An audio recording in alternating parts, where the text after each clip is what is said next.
Советниците од ВМРО ДПМН денеска ја напуштија работата на четвртата седница на Советот на општина Струмица во знак на, како што рекоа, поддршка и солидарност со притворените за настаните од 27 април во Собранието на Република Македонија.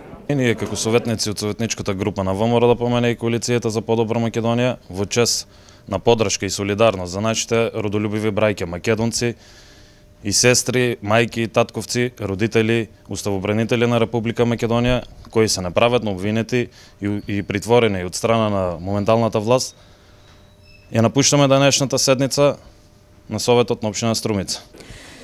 Тие не прецизираа дали ќе присуствуваат на другите седници на Советот. Председателот на Советот Маријан Даскаловски рече дека политиката не смее да биде дел од работата на ова тело.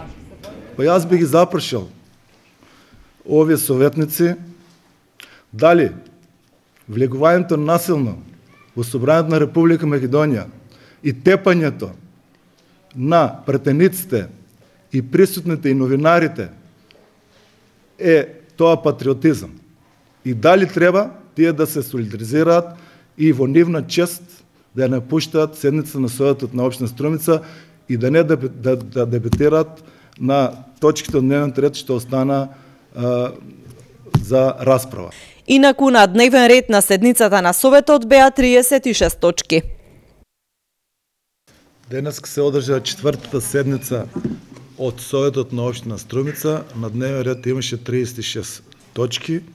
За сите точки се гласише едногласно. Само за една точка советниците ВМРО ДПМН гласа против за програмот за вработување на општина Струмица за 2018 година. Не би ги коментирал точките од дневен ред, бидејќи сите едногласно советници ги гласаа.